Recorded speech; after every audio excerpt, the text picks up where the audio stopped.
From the New York Times, I'm Michael Barbaro. This is The Daily.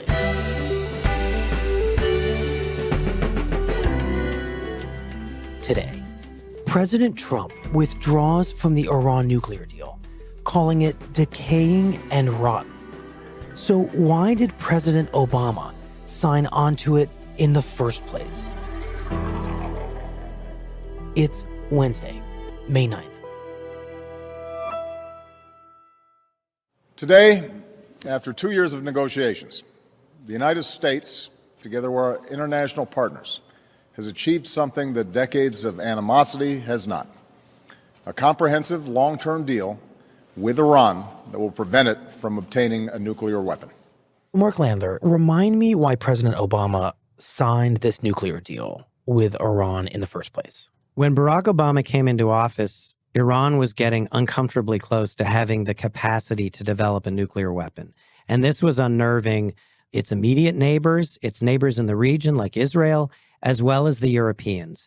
So what President Obama decided to do was to get Iran to come to the table and agree not to forswear having a nuclear program for all time, but to agree to a pause in the program, to agree to curb activities related to developing a weapon for some period of 10, 20, 25 years that would buy the world time to deal with the threat of Iran without the specter of them having a bomb in a year or even 3 months.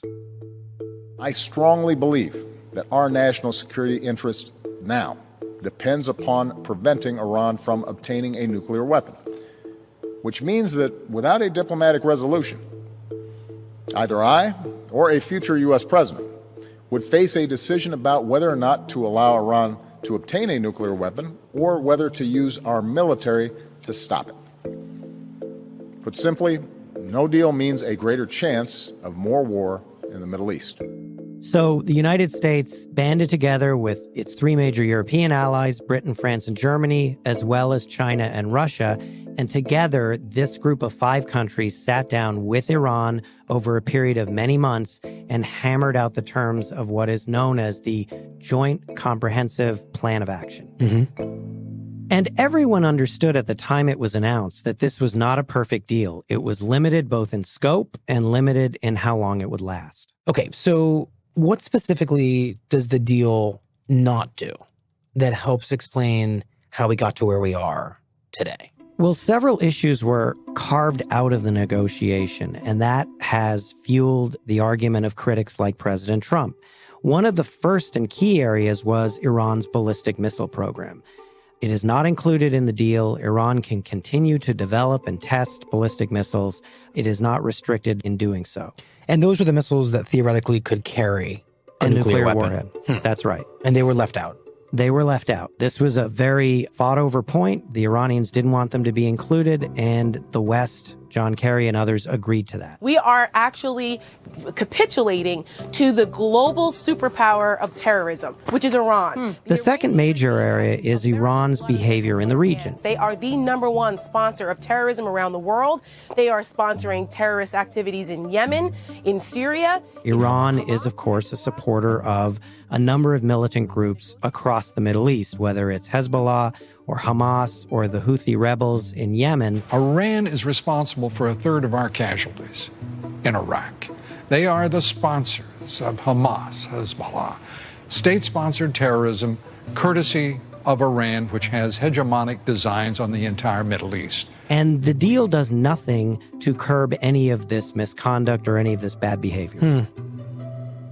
But on top of that, Iran's nuclear program, in the view of critics, was almost bound to restart because this deal has sunset provisions. This deal expires. That was the key thing that the Iranians wanted at the bargaining table, which was the ability to resume what they've always said was a peaceful nuclear energy program. And their argument was simple.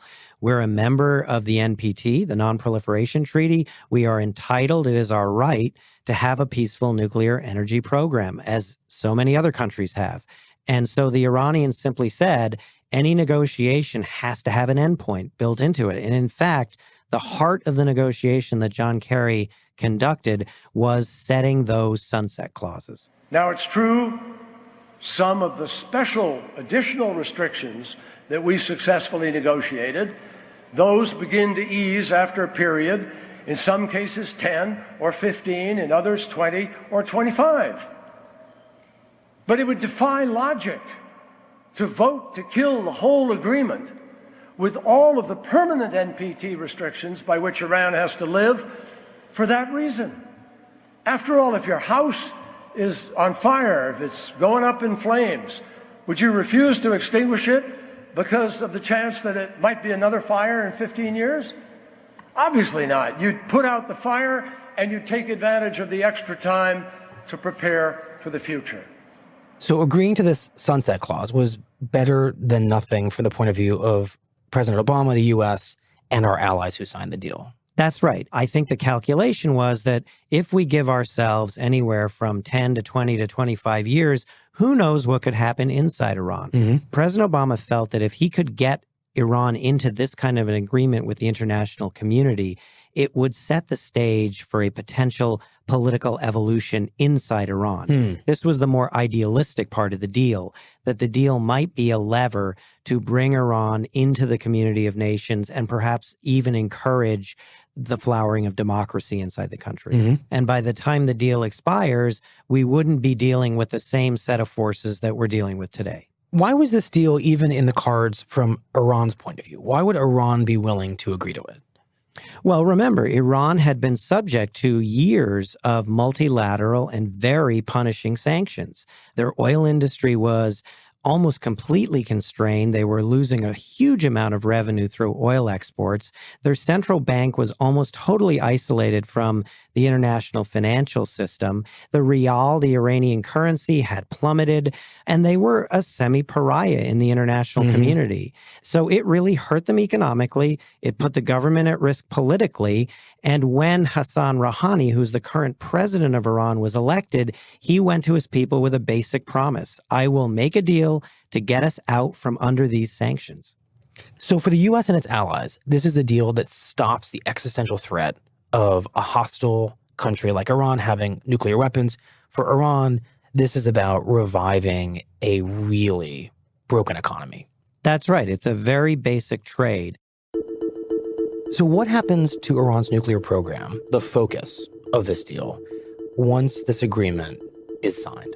The program is essentially mothballed. The uranium enrichment facilities are stopped and suspended. The equipment is dismantled. Highly enriched uranium and plutonium is moved out of the country. And essentially, there's a giant pause button put on the entire Iranian program. So pretty much that plan works to stall, to pause Iran's nuclear program. Yes, by all accounts, Iran is complying with the terms of the deal up till now, so the program is in fact paused. And what about those vulnerabilities that everyone foresaw and worried about? The fear of Iran's behavior in the region and its ballistic missile program. Well, this is the difficult thing for the proponents of the deal.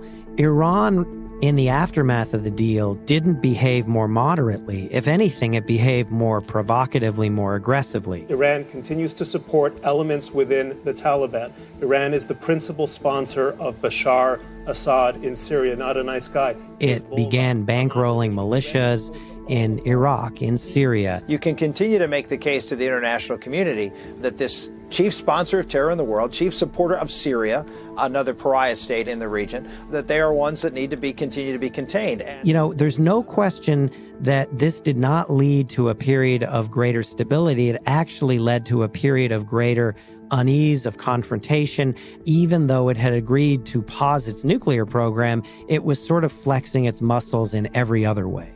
And what about its ballistic missile program? What's happened to that since the deal was signed? It has continued to develop its ballistic missiles. So that continues to be a recurring threat that were Iran to then have the ability to resume its military nuclear program, they would have a much more advanced generation of missiles that they could use to deliver these weapons sometime in the future.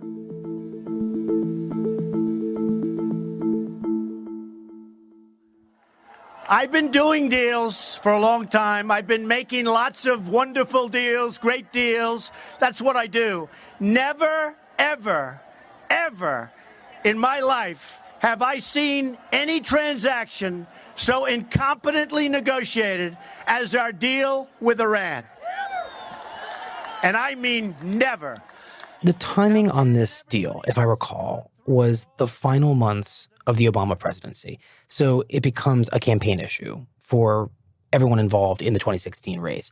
What does Donald Trump, the candidate, have to say about this deal, both what was in the deal and what was left out of the deal? He basically ridicules it, condemns it, derides it, says it's the worst deal he's ever seen. Certainly would never have made that horrible, disgusting, absolutely incompetent deal with Iran. And more or less promises that if elected, My number one priority is to dismantle the disastrous deal with Iran. he would walk away from it. Thank you. So why doesn't President Trump, once elected, act on this right away once he becomes president? Well, this is a very interesting part of the story. We've all been involved in lengthy discussions, not just about the Iran deal, but really what to do about Iran's destabilizing behavior broadly. So Donald Trump has a series of senior advisors around him, Secretary of State Tillerson, the National Security Advisor General McMaster, and these guys are not doves. These are hawkish, tough-minded guys. But they make a case to him, not once, but 3 times, that the moment is not right to pull the plug on the deal. Do we want to tear it up and walk away? Do we want to make the point to Iran that we expect you to get back in line with the spirit of the agreement and we're going to stay here and hold you accountable to it?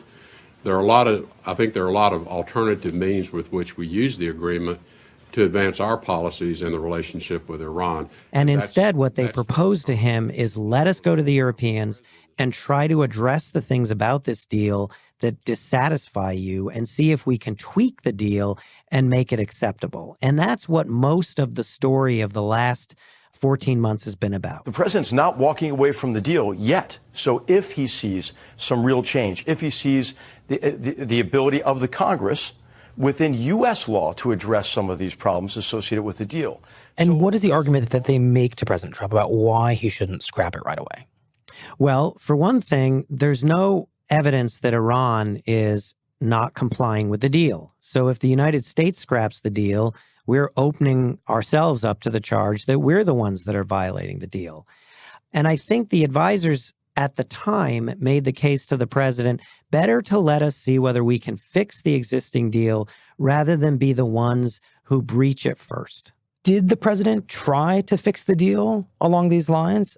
Well, the State Department spent months involved in this highly technical negotiation with the Europeans about addressing these 3 areas.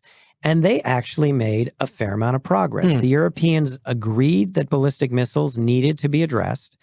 And they agreed that the West, the major powers, needed to push back harder on Iran's conduct in the region.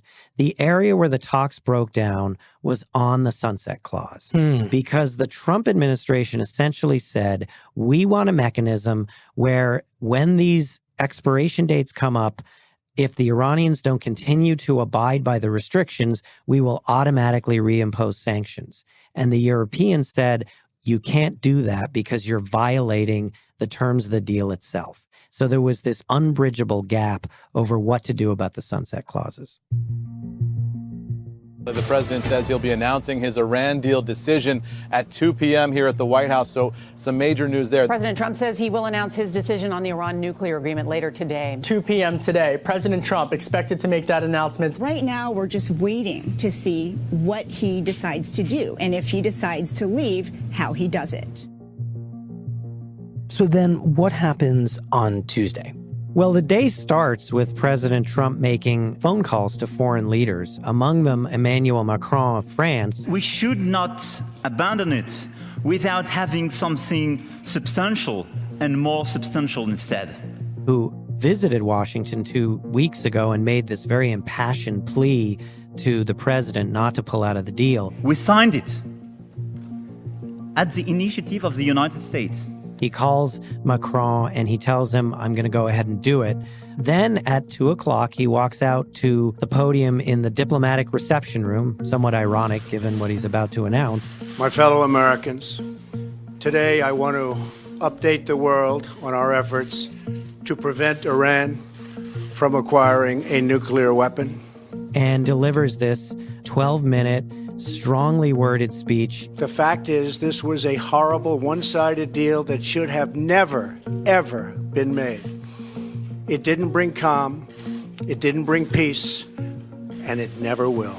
And then he declares today, therefore, I am announcing today that the United States will withdraw from the Iran nuclear deal. So what exactly happens as a result of this? What does it mean for the U.S. to withdraw from this agreement?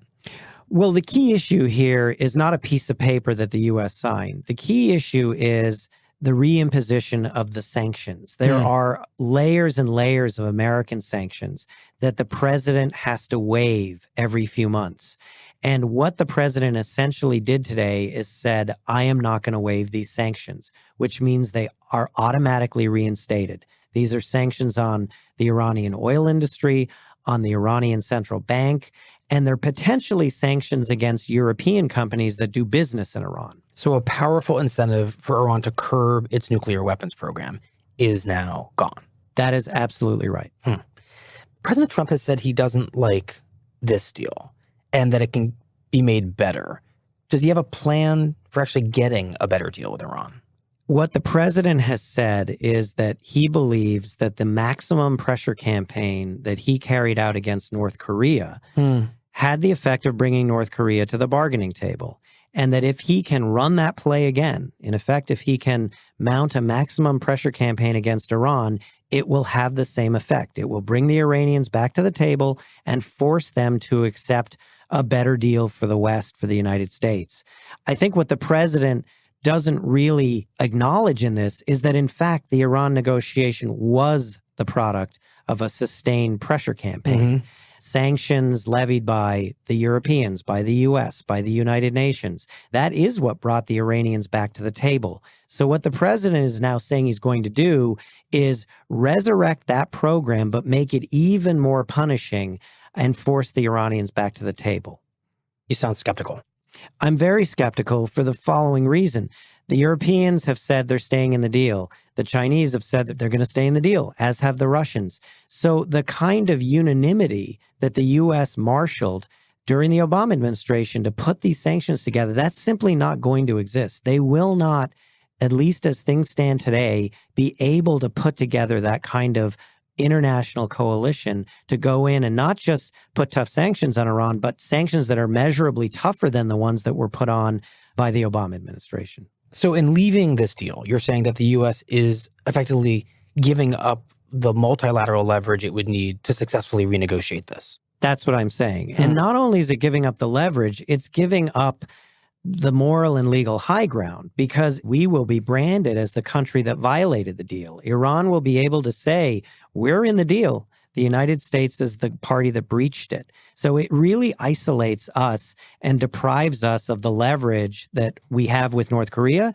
and that we had the last time with Iran. If the other countries that signed the deal remain in the deal and Iran remains in the deal, does the deal remain? I think the reality is it doesn't, for the following reason. If you're a European investor and you're thinking about investing in Iran and you're facing the prospect of being blacklisted by the United States, you're not going to do business in Iran. So the practical matter is, even if France and Germany and Britain remain in the deal, French, British, and German companies are probably going to steer clear of Iran. So now, by all accounts, most of these countries will walk away, and the deal, in effect, will not be doing what it was meant to accomplish. So Trump has not just pulled the U.S. out of this deal. It has effectively killed the deal entirely for everybody. I think that's right. I mean, the deal exists on paper. Every country involved in it, except us, will say that they're abiding by its terms. But as a practical matter, the deal is over as of today. We have been talking about the shortcomings of this deal and how Iran's behavior has exposed and clarified those weaknesses and given the president a rationale for scrapping this agreement. But if the president doesn't seem to have a replacement deal in mind that's really viable right now, do you think that that suggests another motivation for wanting to pull out of this deal, something that hasn't been described in this speech and in these negotiations? Well, the obvious question is, if you don't have a plan B, are you putting the world on a course toward an inevitable military conflict? Does this inevitably lead to war? Now, the administration flatly rejects that. John Bolton rejected that today. But it's a little bit difficult at this moment to see how the diplomatic channel is revived. So we're left in this vacuum where there's no plan B, and the only alternative that some people see is an alternative that, by all accounts, nobody wants, including the White House, which is to have some kind of a military confrontation. Is what you're saying that this is setting us on a course of war with Iran? Well, I certainly hope it's not, and the Trump administration says they hope it's not. It's just difficult to see at this moment, in this day of confusion, what the other possible outcomes would be.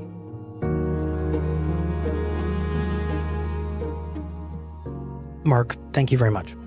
Thank you, Michael.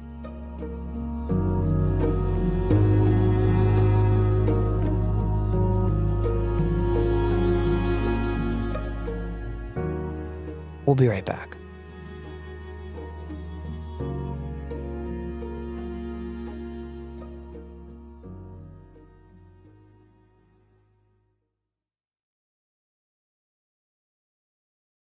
Are you hiring? Posting your position to job sites and waiting for the right people to see it? ZipRecruiter revolutionized hiring.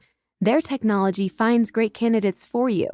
It learns what you're looking for, identifies people with the right experience, and invites them to apply to your job. Right now, listeners can try it for free at ZipRecruiter.com/daily.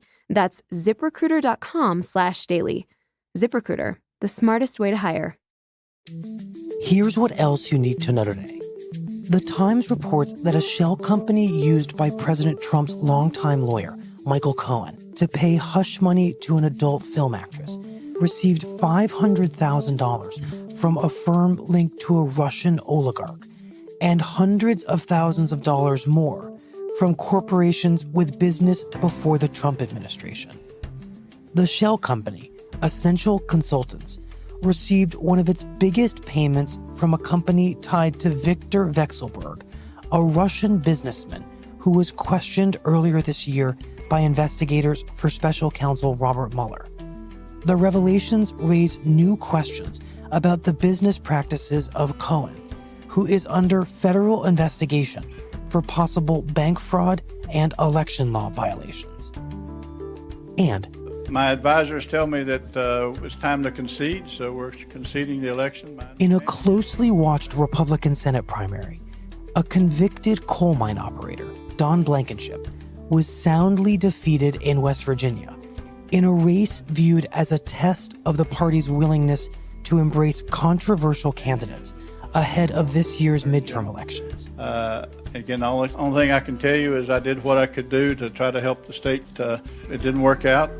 Blankenship spent a year in federal prison for his role in a deadly mining explosion, prompting Senate Majority Leader Mitch McConnell and President Trump to take the rare step of urging voters not to elect him. I think if there was any single factor, it was probably more likely President Trump's, I don't know, lack of endorsement, I don't know what to call it, but don't vote for Don tweet. I don't know what else it would have been, that unless the polls were just way off.